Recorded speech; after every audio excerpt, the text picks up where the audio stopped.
Greetings, friends and brethren. This is Dr. Bob Thiel, the Continuing Church of God. I want to talk about Europe, some of its history in the Bible. Pretty much everybody's heard of Europe, but many don't know a lot about it, particularly in certain parts of the U.S., I think, and even less know what's really prophesied to happen to it. Europe gets its name from Europa of Roman and Greek mythology. Essentially, all Teutonic languages except English call Europe Europa. Okay, and you actually see how it's spelled in English with the E at the end. We don't pronounce it, but that would be pronounced by everybody, pretty much everywhere else. I want to read a version of the story of Europa. It came from San Diego State University.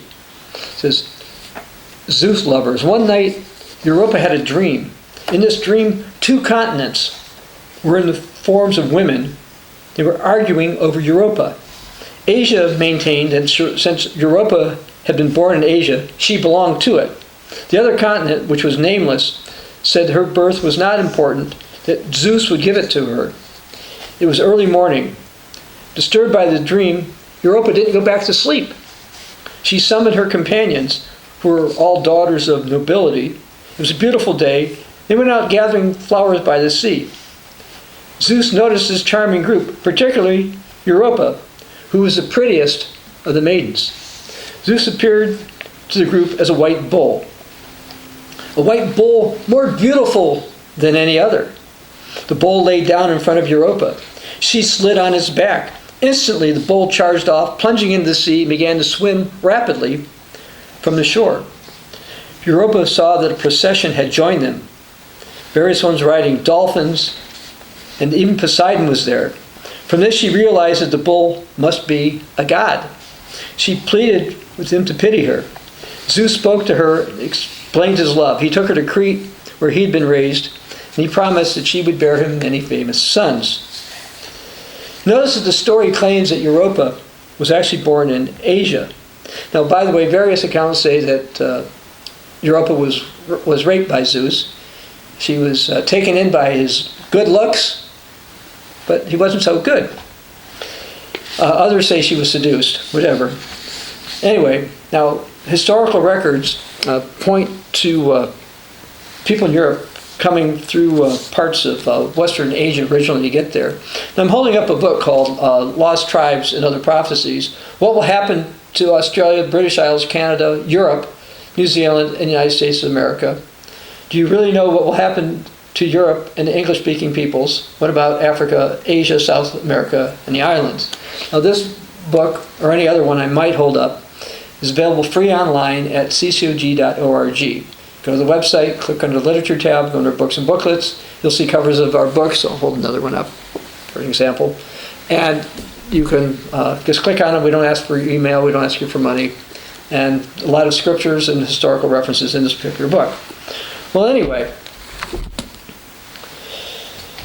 according to other stories, Europa was made immortal, and then the continent of Europe was named after her.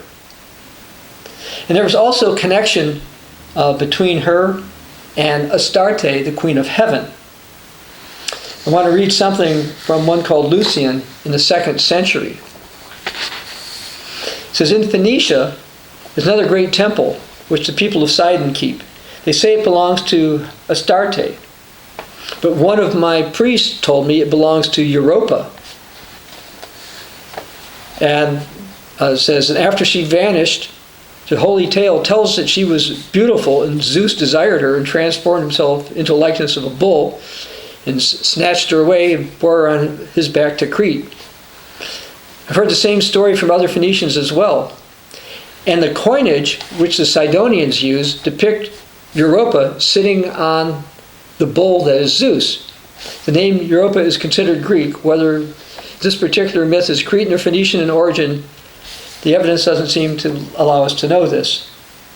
Now, we hear a reference to the Queen of Heaven, who's Astarte. So I want to go to Jeremiah chapter 7, starting in verse 18. And we'll be getting to some much more modern history and things about Europe later in the sermon. Anyway, New King James. The children gather wood, the fathers kindle the fire, and the women knead dough to make cakes for the Queen of Heaven. And they pour out drink offerings to other gods that they may provoke me to anger. Do they provoke me to anger, says the Eternal? Do they not provoke themselves to the shame of their own faces? Therefore, says the Lord God, behold, my anger and my fury will be poured out on this place, on man and on beast and on the trees of the field and the fruit of the ground. It will burn and not be quenched. Which is actually a prophecy of what's going to eventually happen with Europe. Some practices associated with the Queen of Heaven are currently promoted by the Church of Rome. But Jeremiah 44 verse 17 it says, people rebelled, but we will certainly do whatever has gone out of our mouth to burn incense to the Queen of Heaven. Now as it turns out, the Church of Rome has candles, etc., burned for its non-biblical version of Mary, who they also, by the way, call, what? The Queen of Heaven. I personally witnessed this in numerous Roman Catholic churches throughout Europe and elsewhere. And I want to read something regarding the flag of the European Union. The chosen flag was designed by Arsene Heitz in 1955, a German Roman Catholic who said he'd been inspired by a line in the book of Revelation about the Virgin Mary wearing a crown of 12 stars, a common depiction in Christian iconography. So we see here a clear tie between Mary, who the Roman Catholics call the Queen of Heaven, and the flag of the European Union. And by the way, the final European power is going to be, to at least outwardly, some type of a religious one. Now, Astarte, who's often called the Queen of Heaven, is widely believed also to have an Asian origin, as Ishtar, Astarte, or Eostre, which is where the word Easter actually comes from. Anyway, she was a Babylonian goddess. She was probably originally based upon Semiramis, the mother of Nimrod, of Genesis chapter 10. And she was considered to be the first queen of Babylon. Semiramis identified herself, she has herself installed as the Queen of Heaven in the constellation called Cassiopeia. She's sometimes shown as a virgin with child, although she's originally believed to have been a harlot. Now it's also interesting that Lucian reported there was an ancient coin that pictured Europa riding a beast. As it turns out, the Greeks have a similar coin. The 2 euro coin in Greece, and I actually own a couple of them, actually has a woman riding a bull as it's Europa, a woman riding the beast. In addition to that, the European Union has artwork showing a woman riding the beast symbolism. You can find that in various parts of Europe and by the EU. Of course, that seems to go against a warning in the Bible. Let's go to Revelation chapter 17. I'm going to start reading in verse 1. Then one of the 7 angels who had 7 bowls came and talked with me, saying to me, "Come, I'm going to show you the judgment of the great harlot who sits on many waters, with whom the kings of the earth have committed fornication." Remember, we've got Zeus fornicating or whatever, or raping Europa. "And the inhabitants of the earth were made drunk with the wine of her fornication."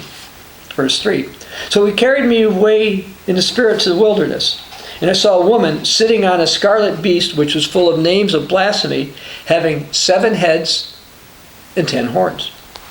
The woman was arrayed in purple and scarlet," which various ones in Rome wear, "and adorned with gold and precious stones and pearls, having in her hand a golden cup full of abominations and filthiness of her fornication.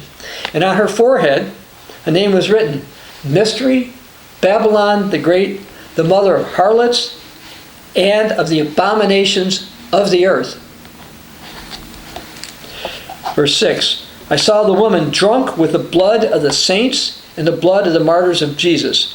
And when I saw her, I marveled with great amazement. Now, where's this harlot woman of Babylon based according to your Bible? Revelation 17, now we'll go to verse 9. Here is the mind which has wisdom. The 7 heads are 7 mountains on which the woman sits. Let's go down to verse 18. And the woman who you saw is that great city which reigns over the kings of the earth. Now, other than Amman, Jordan, Rome was apparently one of the few great cities of the world to have 7 hills or mountains, even though there may be some less important ones to do it. And there are also, by the way, 7 by Istanbul, Constantinople, which is actually why they picked that. That was supposed to be New Rome. That's one of the reasons they picked that location back then. Anyway, does the Church of Rome suggest that this could have anything to do with Rome? Well, yes. I'm going to read from a book written by a priest named Kurtz, who says, what does the Bible say about end times? And this, by the way, does have an imprimatur on it. It says, the woman sits on a scarlet beast, which is full of blasphemous names, and the 7 heads and 10 horns, illustrating the close relationship between the historic city of Rome and the beast, the symbol of the Roman Empire. The woman Rome has been called Babylon the Great and is drunk with the blood of the saints and the martyrs. So again, this is from a Catholic book. This one came out in 2004, which I own. And some of you are familiar with the fact that a lot of Roman Catholics read the Dewey Rheims Bible. In the Rheims New Testament, there's a comment in there from what's called the original version. They say, the author of the commentaries upon the Apocalypse, or the book of Revelation, set forth in St. Ambrose's name, writes thus, this sometime signifieth Rome. Tertullian, who they consider one of the most accurate writers of early church history, also takes it for Rome. Thus Babylon, says he, in St. John, is a figure of the city of Rome. And so the reality is Roman Catholic scholars often realize, it's commonly understood, that Rome is being referred to here. Now it should also be mentioned that Mystery Babylon sits on 7 hills or mountains. And this is not talking about Babylon of Mesopotamia, because that's on a plain. There's not 7 hills or mountains there. So this is a changed location from Babylon of Old Testament times, which is probably one of the reasons why God inspired the word Mystery Babylon. So it's not actual Babylon. Some Protestants, however, have this misunderstanding. They still think it's old ancient Babylon. Now, is there any church who's approved or ordained emperors, kings, and other leaders in Europe throughout history?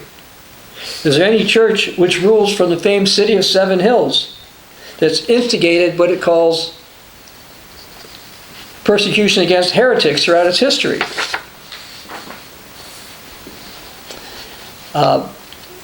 And I was mentioning that you're talking about Mystery Babylon. It isn't ancient Babylon. And one of the reasons that we know that, and I'm not going to read it now, but Jeremiah 51 verses 63 to 64, it says that one was not going to rise up again. So if you look through other scriptures in the Bible, you find that the final Babylon is a northern power who Daniel 11 verse 40 calls the king of the north. And sometimes is also called, end time Babylon is called the daughter of Babylon in Jeremiah chapter 50. So when we're talking about prophetic Babylon, this comes from a different geographic location than ancient Babylon. Ancient Babylon also was not a northern power, but end-time Babylon will be. Even Roman Catholic writers realized that the Babylon that Jeremiah speaks of in Jeremiah 51 is the Roman Empire. And that's also from the same book by priest Kurtz that I read from before. Now, many of you have heard me in the past talk about Polycarp. As a matter of fact, on this particular book we have Beliefs of the Original Catholic Church. This is a statue somebody thinks sort of how Polycarp looks. We really don't know how he looks. Polycarp was a disciple of the Apostle John, the one Jesus had penned the book of Revelation. And he may have been the first Christian leader who specifically identified the Roman Empire with the number 666 in Revelation chapter 13. Somebody who claimed to know Polycarp, his name is Irenaeus. He's considered to be a saint by the Greco-Roman Catholics and most of the Protestants. He wrote, then also Latinos has the number of 666, and is very probable solution that this being the last kingdom of the foreseen by Daniel. For the Latins are they who at present bear rule. Okay, so Irenaeus is saying 666 has to do with the Roman Empire. In the 3rd century, famous Roman Catholic theologian and bishop Hippolytus, he tied in Assyria with the Antichrist king of the north power. So I'm going to read something that he wrote. He says, but Isaiah also speaks thus, and it shall come to pass that when the Lord has performed his whole work on Mount Zion and on Jerusalem, he will punish with a stout mind the king of Assyria, and the greatness of the glory of his eyes. This be Isaiah chapter 10. For when this king has power, he'll begin to exalt himself against God, neither in truth fearing God, nor regarding the Son of God. For Isaiah also says in effect, forasmuch as the people refuses, the Lord brings upon you the river water, strong and full, even the king of Assyria. By the king he means metaphorically Antichrist. This is kind of interesting because even though Hippolytus actually tends to think that that Antichrist springs from the tribe of Dan, and by the way, this book on lost tribes talks more about who Dan is, etc. Hippolytus seems to be connecting attributes of the king of the north, because he's the one who exalts himself above God in Daniel chapter 11, 36, 37, for example, with the king of Assyria, who is talked about in Isaiah chapter 8 and Isaiah chapter 10, and is punished by God. The Bible is actually clear that Assyria will be an end-time northern power that's going to punish, according to Zephaniah chapter 2. And that, I think, ties in with Revelation chapter 18. The Roman Catholic Saint Jerome, by the way, in his passage talking about Ashur or Assyria in Germany, he also mentions the Antichrist. So he seems to have continued Hippolytus' view. Why do I mention those kind of guys and such? To let people know that early Catholic writers, Roman Catholic writers that is, and original Catholics, believed that when we're reading some of these passages in the Bible, we're talking about something in Europe and based out of Rome. Now, getting back to a church-state alliance, which we were reading about in Revelation 17, actually, one began in Europe in the 4th century. Now, it should be noted first that the ancient Roman religion had ties to the mystery cults of ancient Babylon. And the Roman emperors were the head of the state religion, and they held the title of Pontifex Maximus. As it turns out, the Roman Catholic Church and most historians credit the Roman Emperor Constantine for making a changed Greco-Roman version of what they called Christianity, and getting it to the point where it officially became the religion of the Roman Empire. Well, what kind of Christianity? Original or changed? This one goes in great depth about the original church and original Catholic Church. Well, they ended up with Christianity that claims a Pontifex Maximus. Now, in the 300s AD, so the early part of the 4th century, Emperor Constantine was having some dissension in his empire. Now, prior to a particular battle, he claimed to have a vision from heaven that he should conquer in the sign of a military type of cross. So I'm going to read something from this, from Catholic Online.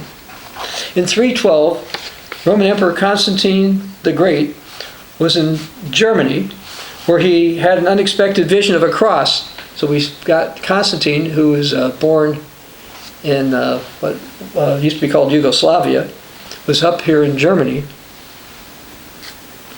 And he appeared with these haunting words, "Invoke signum vinces. In this sign you conquer." The emperor was buoyed by the apparition and encouraged his 20,000 troops for his upcoming bloody battle against Maxentius with his 100,000 men. Constantine's soldiers, the majority of whom were pagan, placed the sacred image of the cross on their shields. That's how the word crusader came from, by the way. Then, I'm going to read something now from a much older source. This is from the Life of Constantine, written by the Greco-Roman bishop Eusebius in the 4th century.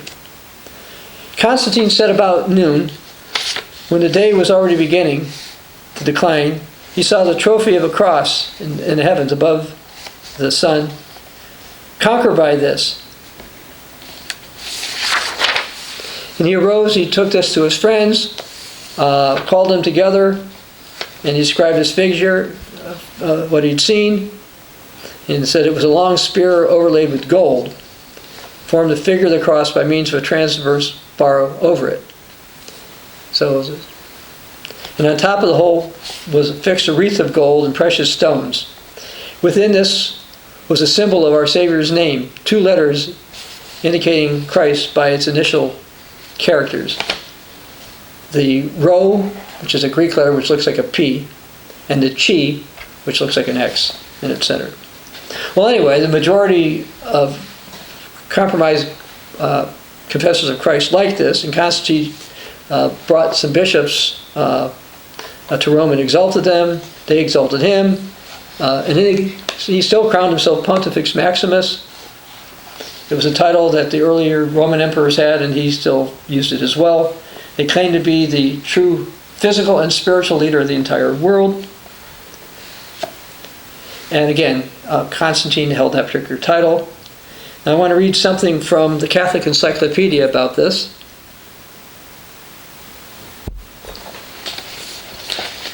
Could not Sol Deus Invictus, that means the unconquerable sun, to whom Constantine dedicated his coins for a long time, or Sol Mithras Deus Invictus,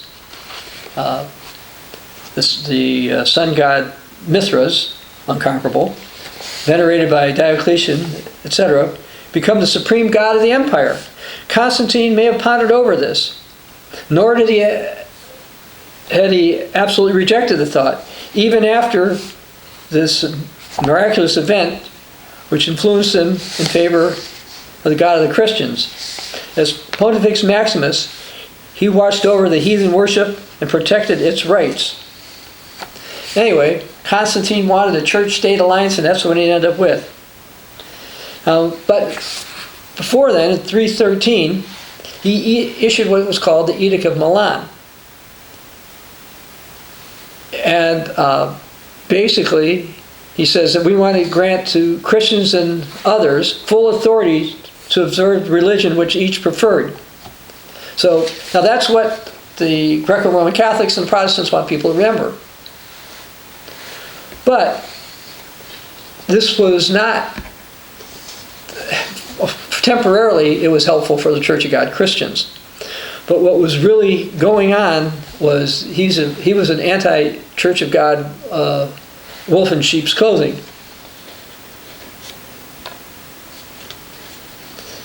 And again, he first said that people should have the right to religion, the Christian religion. And he actually said, no one should be denied the opportunity to give his heart for the observance of Christian religion, of that religion which he thinks best of himself.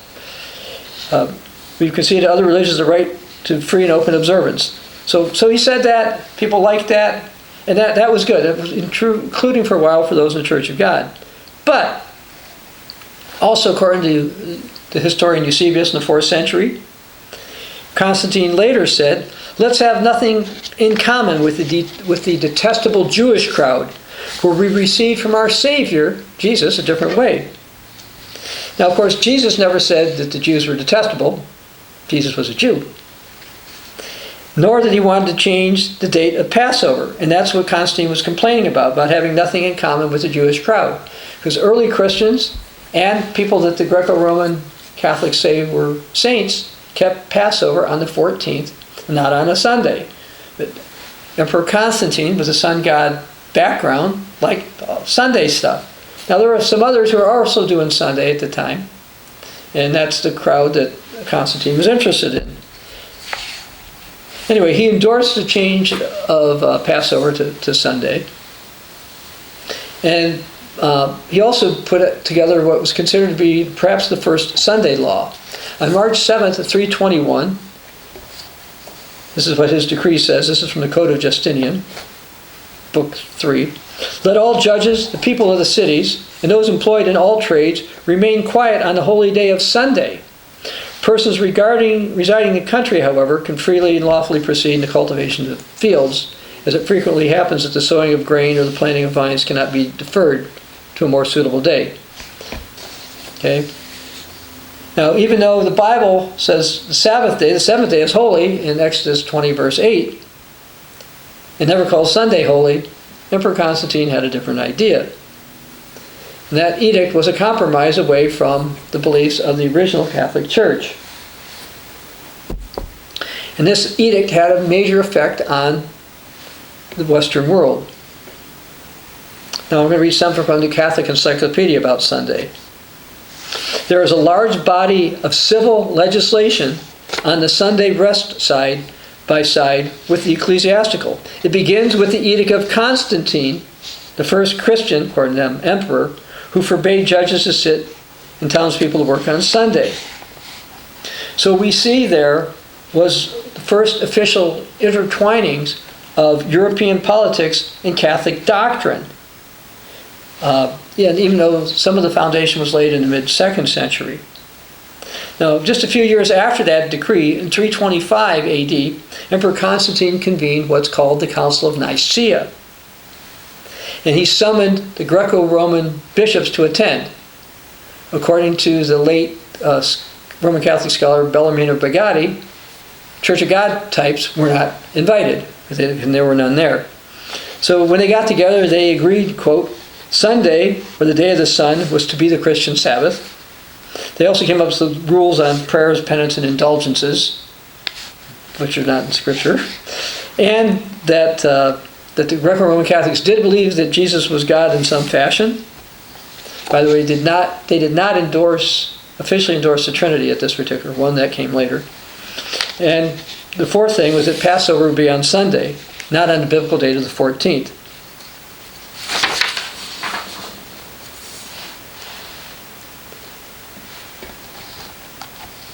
Now, as it turns out, the 325 was about 130 years after Polycrates, who was the bishop of Ephesus, wrote the bishop of Rome and said, hey, we're not going to do Passover on a Sunday. Apostle John, Apostle Philip, Polycarp, etc., we all keep Passover on the 14th. We're not going to change it because you guys say so. So even though Rome had changed, some others had changed, many people, including those who were not in the Church of God, continued to stay keeping Passover on the 14th. And that's what early Christians did. You know, it says in 1 Corinthians chapter 5, verse 7, that indeed Christ our Passover was sacrificed for us, let us therefore keep the feast. And throughout church history, early Christians kept it on the 14th. Now, Emperor Constantine didn't like the fact that everybody didn't agree with his decree. There were still people who thought they should keep the Sabbath on Saturday. There were still people who felt that they should keep Passover on the same day or same night that Jesus did. He didn't like that. So he decided to issue what was called the Edict Against Heretics. This is 332. So again, there was a period of time where there was more openness in the empire, and that was great. But he says, Constantine, to the heretics, understand, you people such as you Marcionites, Paulians, etc. The Paulians, some of those were Church of God people. And you who support heresies by means of your private assemblies. In other words, you consider them heretics, and they were meeting privately. But a heretic actually is one who changes. Original Catholics, original Christians, kept Passover on the 14th. They wouldn't change. Of course, it was Emperor Constantine and most of those in Europe who had then changed.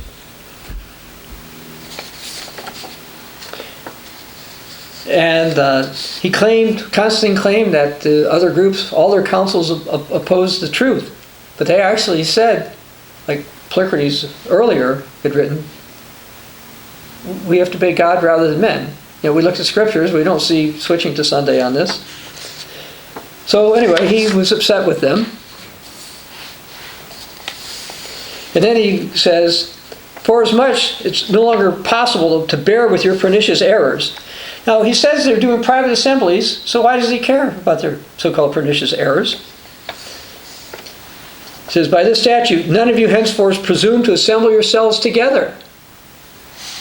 We've directed accordingly that you be deprived of all houses where you hold your assemblies, so we're going to steal everything you've got. And we're going to get rid of your superstitious meetings. In other words, if you didn't agree with Constantine, you were superstitious. And I mean all houses of prayer, if such are worthy of that name, which belong to heretics. And these will go without delay to the Catholic Church. Now this is the changed Catholic Church, not the original Catholic Church. And the other places that may be confiscated in public service from that day forward, so that none of your unlawful assemblies may presume to appear in any public or private place, let this edict be made public. That's what Constantine did, and that's what happened throughout Europe. And so we see this alliance of the church and state. Remember, this is the same thing with Mystery Babylon in Revelation chapter 17. Now, this edict against heretics, by the way, didn't stop everybody. The Church of God people, we went to different places.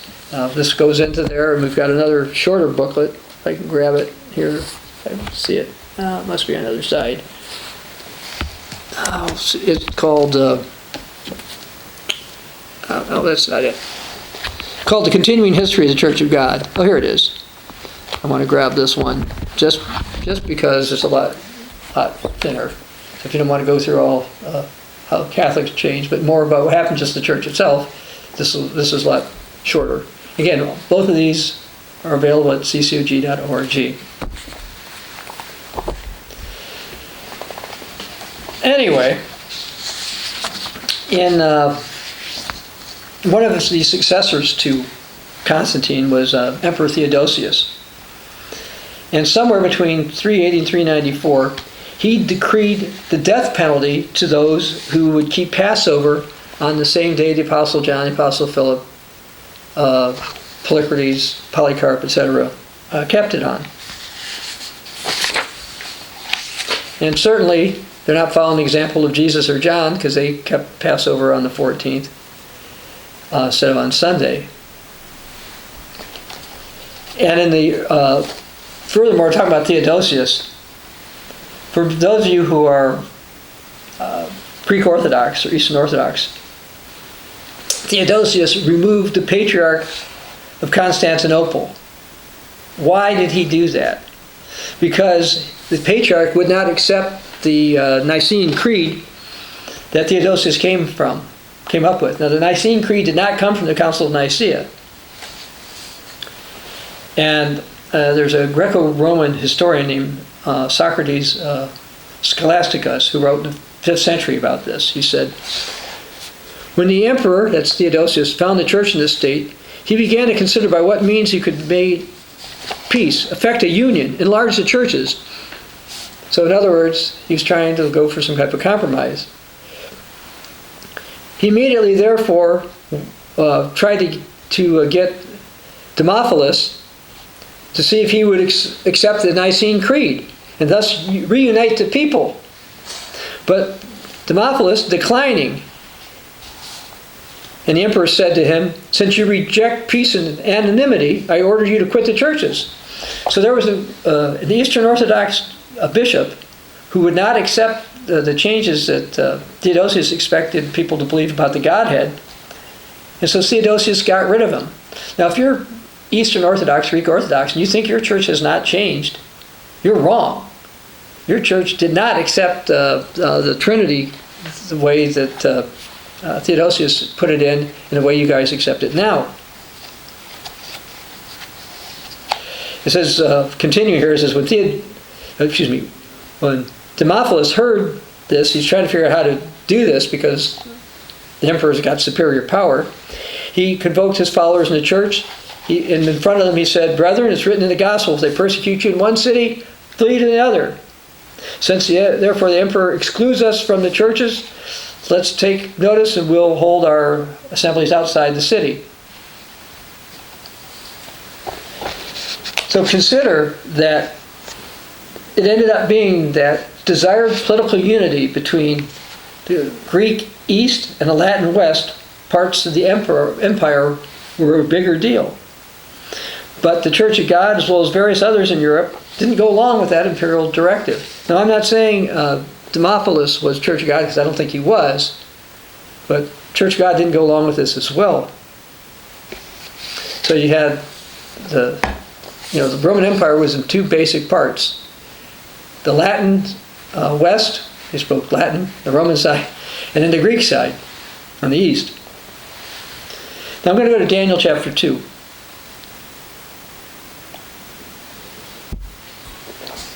Starting verse 31. Daniel reports there's this great image, which is another way to look at the beast of Revelation, by the way. It had two legs, suggesting two parts or two main halves. Starting verse 31, Daniel 2. The great image, whose splendor was excellent, stood before you, and its form was awesome. The image's head was made of fine gold, its chest and arms of silver, its belly and thighs of bronze, its legs of iron, its feet partly of iron and partly of clay. And historically, the Roman Empire had two parts, the western part and the eastern part, Rome and Constantinople. And sometimes the center of power switched from one to the other. Now, for example, there was something called the Council of Laodicea that was also against the Passover, and that was part of the eastern part. Now, the old worldwide Church of God taught that there would be a western and eastern part of Europe consistent with having 2 feet or 2 legs. So let me read something that was published in the Plain Truth in April of 1982. As students of Bible prophecy understand, 10 horns, 10 nations or group of nations of Revelation 17 corresponds to the 10 toes in the great statue described in Daniel chapter 2.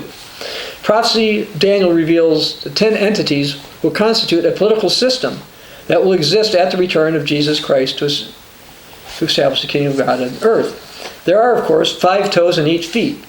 This may well indicate that historically the coming reconstituted Roman Empire will include elements of both Western and Central Europe. Central Europe, as used here, refers to those interior states west of Russia and east of the nations of Western Europe. Now, by the way, this was published years before the collapse of the Soviet Union and etc.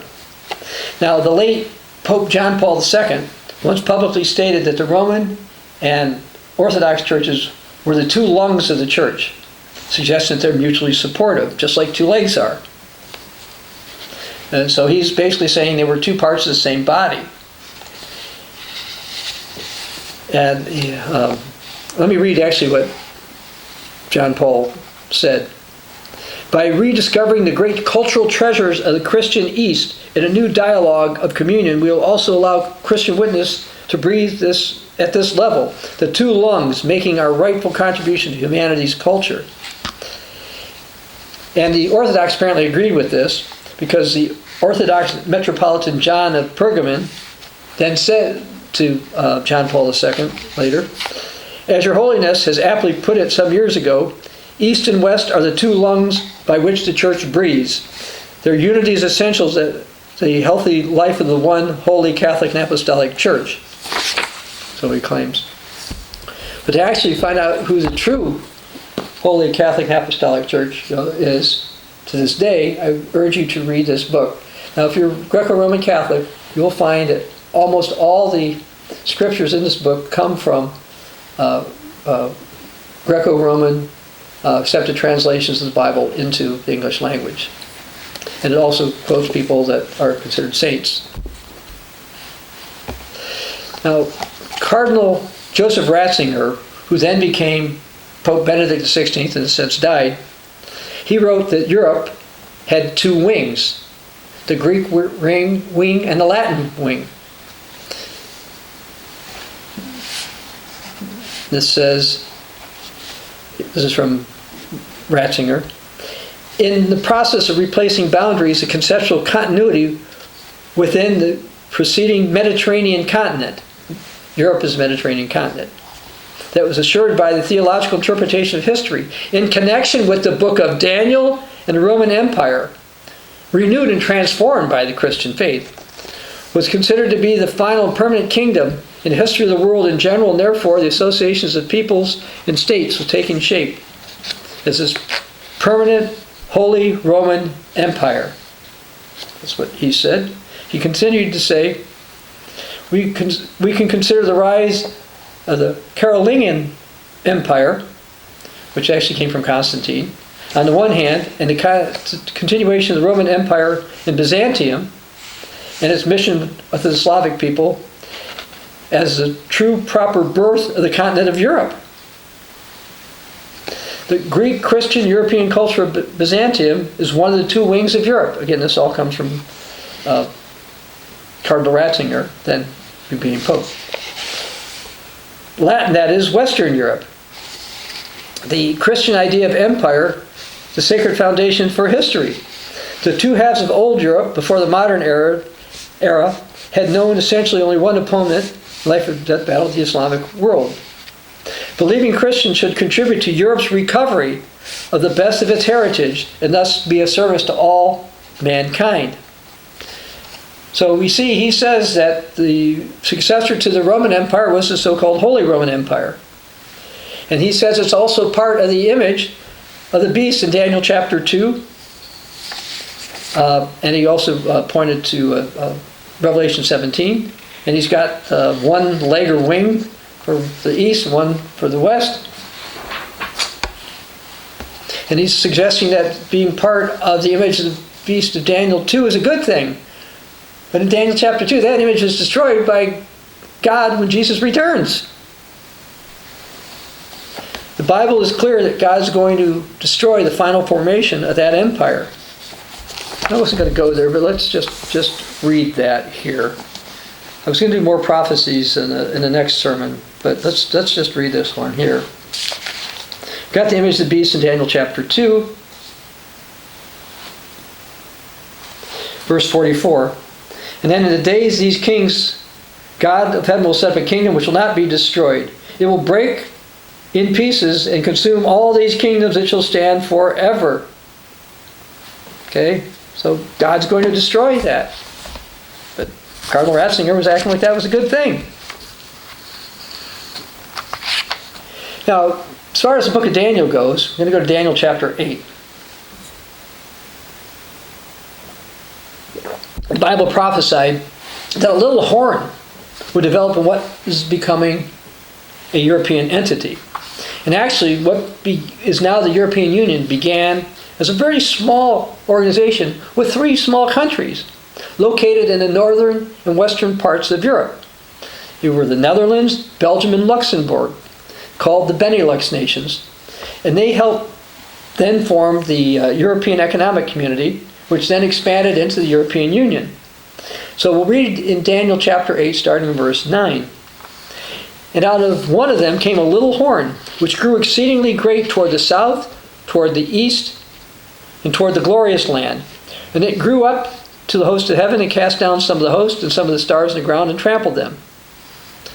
He even exalts himself as high as the prince of hosts, and by him the daily sacrifices were taken away, and at the place of the sanctuary cast away. Because of the transgressions, an army was given over to the horn to oppose the daily sacrifices, and he cast them down to the ground and did all this and prospered.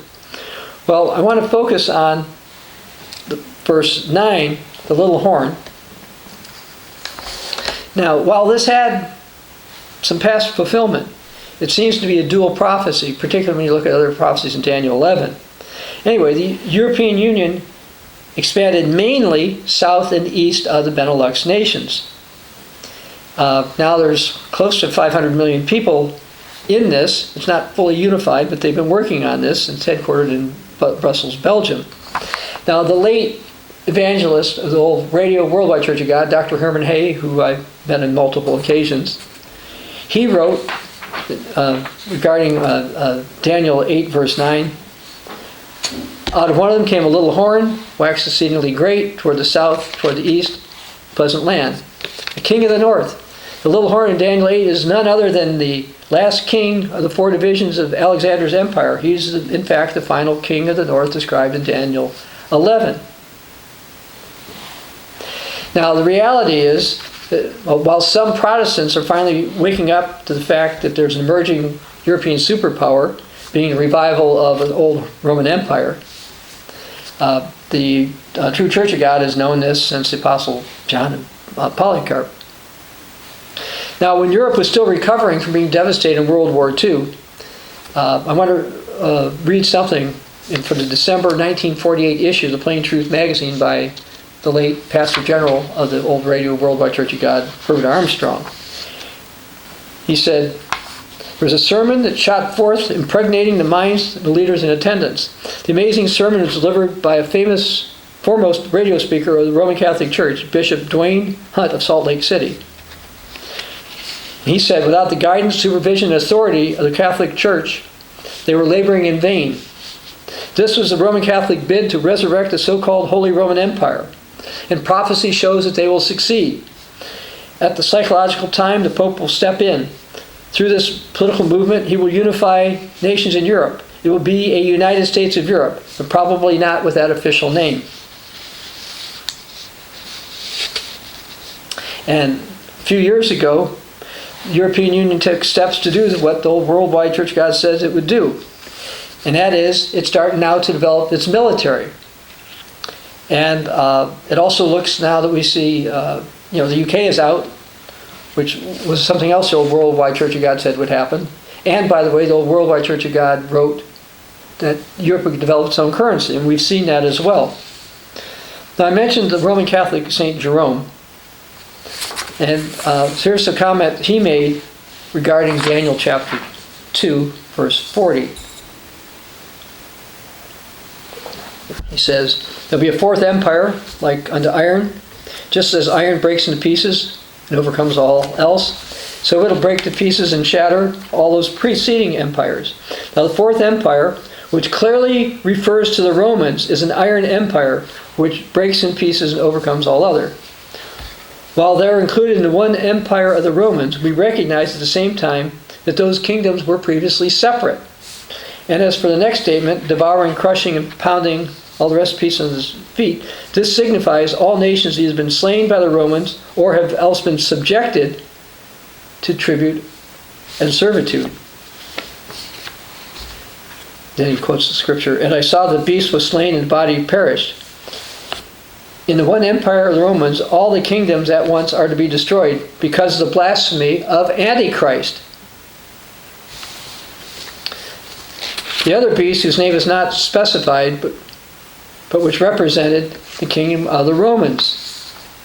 Now, Jerome, as a Roman Catholic saint and doctor of their church, is right that this final empire will be destroyed. But in order to do that, it actually has to rise up. As it turns out, there have been descendants of Emperor Constantine who've had influence in Europe over the centuries. All the emperors of the whole old Roman Empire, Holy Roman Empire, I think, were descendants of Constantine. And one of the most famous lines of those was the Habsburg line. Now, earlier this year, I bought a book this spring. It's called The Habsburg Way. And at first I read about it. So let me read some stuff about it before I read it itself. Here's a headline. Why does the right-wing son of a failed European dynasty want to tell us how to live? It says, in 2023, even Habsburgs are influencers. Edward, Carl, Joseph, Michael, Marcus, Coleman, Volkold, Maria, Habsburg, Lotharingen, otherwise known as Archduke Eduardo of Austria, his 56-year-old social media influencer, who is also has a make-work job as Hungary's ambassador to the Vatican. As part of his one-man Habsburg family charm offensive, he's now published a book, The Habsburg Way, 7 Rules for Turbulent Times. The Habsburg Way is a subtle but persistent case for monarchy as a political system. Edward repeatedly teases the notion that it may be someday. Are we waiting for the monarchy to return? He says, no, he writes, but adds coyly, or are we? Surely in these turbulent times, our yearning for the gentle but firm hand of a monarch to gather the fractured pieces of modern state will lead us back to the august dynasties of the Habsburgs. So I read about it, and I ordered the book, and I read it. And here's some of the things Eduard Habsburg wrote.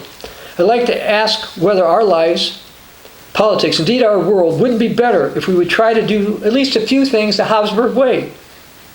For all their faults, Habsburg rulers appear to have cared for their subjects quite well. We don't need to bring back the Habsburgs or reintroduce monarchy, although I never say never. These ideas and requiring them from our political leaders would greatly improve our contemporary world. The 7 rules are: get married, be Catholic, believe in the empire, stand for law and justice, know who you are, be brave, die well. The fact is that the Habsburg are, for the most part, still are Catholic, period, full stop.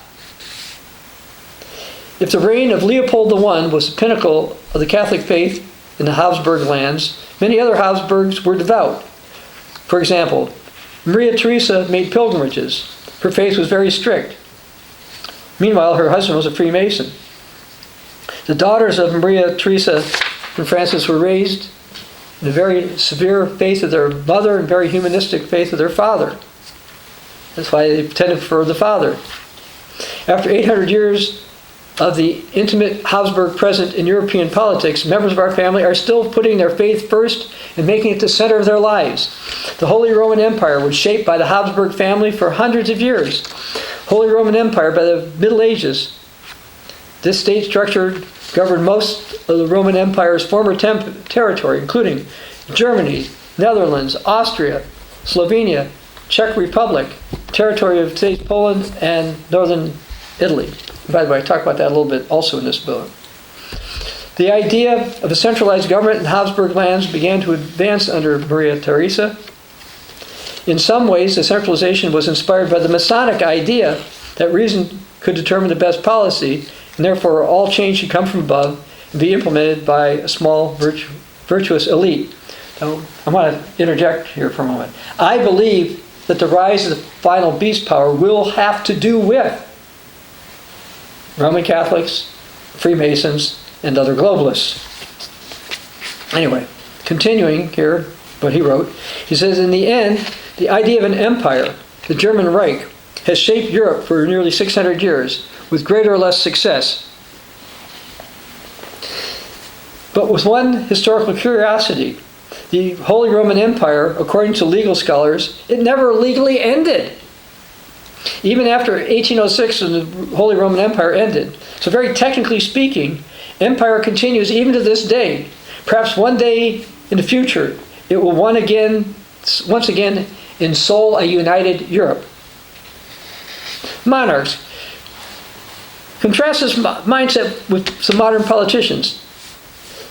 Modern politicians, not having been raised to responsibility and with less permanency, secure positions, they quite naturally tempted to use their careers as a path for personal advancement. And of course, he's right about that, and that's certainly been happening in Europe and in this country. I leave with this question: who protects voters from their politicians today? Then we'll skip that. So he starts talking about Dr. Otto von Habsburg. He fought for a united Europe. In 1973, became head of the International Pan-Europa movement. In 1979, he was elected to the European Parliament for the first time. He insisted that symbolic seats in the parliament be kept empty for the future countries still strapped behind the Iron Curtain. And this is actually also one of the reasons why one of the symbols of the European Union, and actually its parliament building in Strasbourg, is not fully finished to make room. Anyway, Habsburg writes, "We Habsburgs still live by traditional family values and live by them. Are we waiting for the monarchy to return? No. Or are we? The next time a politician does something outlandish, ask yourself, what would a Habsburg do?" So Archduke Habsburg, who is Hungary's ambassador to the Vatican and military order of knights, seems to be pushing for the return of monarchy and a revived Holy Roman Empire. Can that fit in with biblical prophecies? Oh, the Archduke wants Europe to reorganize and consider the monarchy. By the way, there's a Roman Catholic prophecy that says their great monarch, who is the king of the north, as far as I'm concerned, will uproot republics. So they're getting rid of that type of government. Well, the Bible says something very similar. In Revelation chapter 17, verses 12 to 13, which I've read many times, it says, "The 10 horns which you saw are 10 kings. They received no kingdom as yet, but received them as one for 1 hour as kings with the beast." So this is a reorganization, because they don't have kingdoms as of yet. They were republics or whatever, so it's different. And these are one mind. They're going to give their power and authority to the beast. Now, the leader of this superstate is called the King of the North in Daniel 11. Now, prior to this reorganization, this kingly beast doesn't have much power. But with a small group of elites backing him, he will attain it. And we see in Daniel chapter 11:23, he'll have a small group behind him. Now, the Habsburgs themselves don't have a lot of power right now, but they actually do have influence. And in the 20th century, Otto von Habsburg was a fairly influential leader in Europe. He was a guest and acquaintance of Herbert W. Armstrong. And Wikipedia talks about his notable role in getting Europe together. And one of the reasons it was interesting to me was back in the Feast of Tabernacles in 1979 in Tucson, Dr. Herman Hay got up and said that the church is of the view that East and West Europe are going to get together, like the two legs. And again, I read later, the Plain Truth magazine came out. And Worldwide Church of God called for, or said, what's going to come up is some type of revived Holy Roman Empire. And right now we've got Edward Habsburg predicting it. Let's see. And also, by the way, various Roman Catholic private prophecies point to that. I'm not going to read those at this time. Some of them contradict one another. But I want to go here and read something that the old Worldwide Radio Church of God published. What's its radio? I think. Let me just check the dates. I have a lot of this here. Okay. Now I wrote radio, but I'm seeing. Oh, okay. First, the Radio Church of God. This is from 1960. Who is the beast? Let's notice the symbolism of the toes of the image of Daniel 2. The horns of the fourth beast of Daniel 7, beast of Revelation 13. It's well known by all who understand Bible prophecy. The 17th chapter of Revelation pictures the Roman Catholic Church ruling over the so-called Holy Roman Empire. Now, and it might be even more than that, by the way. Now, let's go to what they wrote in 1984. Plain Truth, March of 84. As in centuries past, Europeans are beginning to appreciate that religion and politics are interdependent. They're envisioning a reconstitution of the whole classic Europe along the lines of the old Holy Roman Empire under Catholic rule. The dream of a Holy Roman Empire yet lives. I just read you a book that came out in 2023 that says that. Anyway, getting back to plain truth here, it says the Pope's call for spiritual unity of Europe. Prominent among these is Dr. Otto von Habsburg, a key figure in the movement for European unification. Dr. Habsburg is the eldest son of the last Austro-Hungarian emperor and a member of the European Parliament. Now I'm going to get to something that was published in June of '84, in Plain Truth. Inter-European unity has long been the quest of the Habsburgs, as we've seen Dr. Habsburg speak about the similarities between Holy Roman Empire, the Middle Ages, and his view of a coming United States of Europe. And again, I just read Eduardo Habsburg's view as well. It's still going out there. It says Dr. Habsburg has long advocated a strong religious role in the future United Europe, as does Eduardo, who I read before. Habsburg said the cross doesn't need Europe, but Europe needs the cross. He also called to attention the potential role of the crown of the Holy Roman Empire, which sits in the royal treasury in Vienna. And my wife and I did see that once, by the way.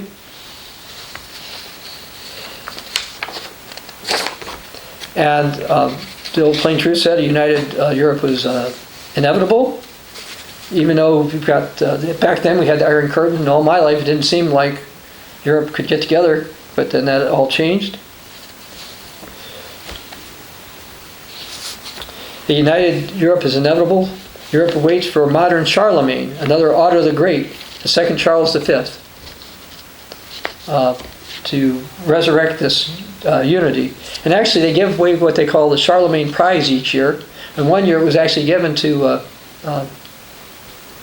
Pope Francis, and they're still looking for this restitution to occur. Now, what I read from the Plain Truth magazine and the Radio Church of God, that came from last century. But right now we've got a large empire that's formed. It's calling itself the European Union. And we've got a book written by one of the Habsburgs. This particular Eduard said that Otto von Habsburg is probably his great-great-uncle. Again, pointing to the revival of the Holy Roman Empire. Now, helping make that happen may well be the Habsburg way, even though I don't think the Habsburgs realize that.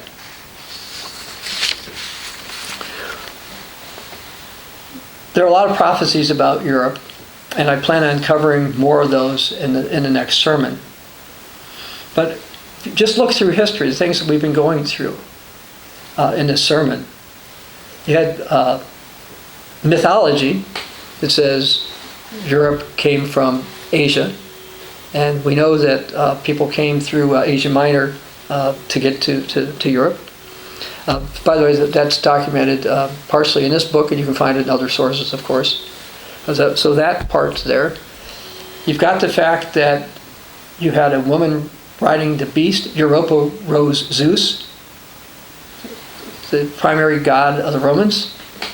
And you've got coinage from Europe, from the European Union, from Greece at least, showing the woman riding the beast. You've got the Bible warning in Revelation chapter 17 about Mystery Babylon, who rides the beast. You've got the Bible warning in Revelation chapter 17, the first few verses, about that the kings of the earth have committed fornication with a woman. In other words, they got together in improper ways. And we've had a church-state alliance that began in Europe no later than the time of Emperor Constantine. Now, prior to Emperor Constantine, there still was a church-state alliance, but it was focused more on the sun god and those type of things. But for one that claimed to be like Christian, we've had that. We also saw, when I read Revelation chapter 17, verse 6, that the woman was drunk with the blood of the saints. You had the old Roman Empire that was persecuting, killing Christians. Now, some of the Roman Catholic writers said that's all it was talking about. But no, if you continue past that, after you had Emperor Constantine, who said take away everything, every place people met if they didn't agree with his religion. Take public places, private places. You can't rent something to go do there. It was not allowed. But since that apparently didn't stop, well, it didn't stop everybody. What happened? Emperor Theodosius comes in and says, hey, If you're going to keep the original faith and keep Passover on the 14th, by the way, you'll get killed. Oh, and that just brought to mind something else Emperor Constantine did. Apparently he was a big believer in eating pork. And down in the area of Jerusalem, he basically said to people who lived there, if you don't eat pork, we'll kill you. And this is a way to get rid of the real Christians that were down there. Why do I mention this? Because these are prophecies that have been fulfilled. They're not fully fulfilled. Okay? The blood of the saints isn't over. The Bible talks about more persecution coming. In Revelation chapter 13, for example, in Daniel chapter 11 and Daniel chapter 7, I'll talk about upcoming persecutions. But throughout the church age, the blood of the saints has been shed by a power based out of Rome, directly or indirectly. And I realize with the Habsburg Empire, they were normally not specifically in Rome themselves, but they worked with the Church of Rome. And they, in Rome, went back and forth and decided, okay, who are we going to kill, who are we going to persecute, what are we going to do about it? Yet, despite all of that, there was a church that remained faithful. And, by the way, this is one of the ways we differ from the Protestants. The Protestants, by the way, we're not Protestant, we precede Protestantism. The Protestants have a sort of a different view of history. They basically say that the Roman Church was good, but had some problems, and then Martin Luther had to fix them. And this is what happened to them.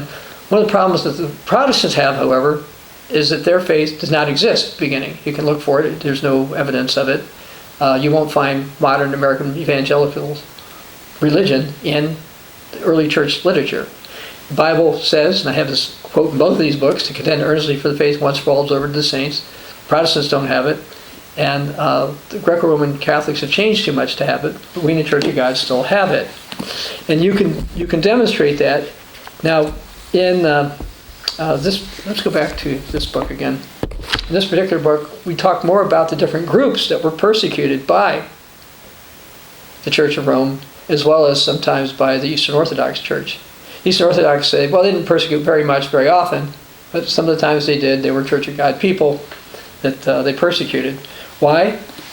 Because we lived by, contended for the faith, once for all delivered to the saints. Anyway, talked about things starting with Constantine, and you had the Holy Roman Empire rose up, and you had also things like the Spanish Inquisition, which is another attempt to kill not just Church of God people, but other ones. You've got the fact that Europa was considered to be the Queen of Heaven, and now with the European Union, you've got a flag with 12 stars. And by the way, the European Union does not have 12 stars, it starts with 12, that honors a version of Marianism, who again they call the Queen of Heaven. The Bible clearly warns about a power with 2 legs. Let's go back to Daniel chapter 2 for that. I almost marked it the last time I was there and thought, maybe I won't go back to it, but I decided I want to go back to it. In Daniel chapter 2.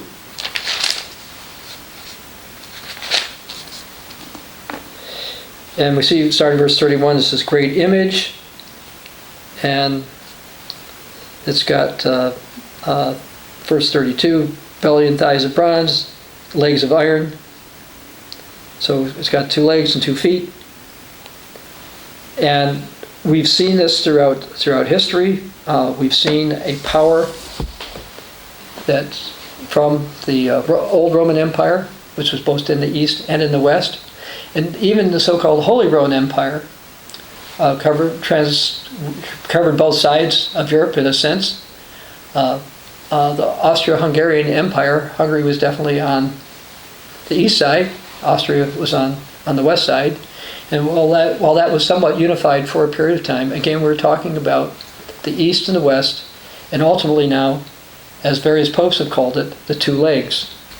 The Bible warns against the power of 2 legs, yet when you heard me quote people like Cardinal Ratzinger became Pope Benedict XVI, Pope John Paul II, and even one of the Metropolitans of the Eastern Orthodox Church, that these two wings, two lungs, are together, and that the Bible warns about the type of unity that's going to happen. Descendants of Emperor Constantine have ruled Europe through centuries, and even today some still have influence. The European Union is setting the stage for the rise of the final European King of the North beast power. I plan on talking about that more next week. In the interim, if you wish more about prophecy that affects Europe, you may want to read our free book, Lost Tribes and Prophecies, available at ccug.org. This is Dr. Bob Thiel for the Continuing Church of God.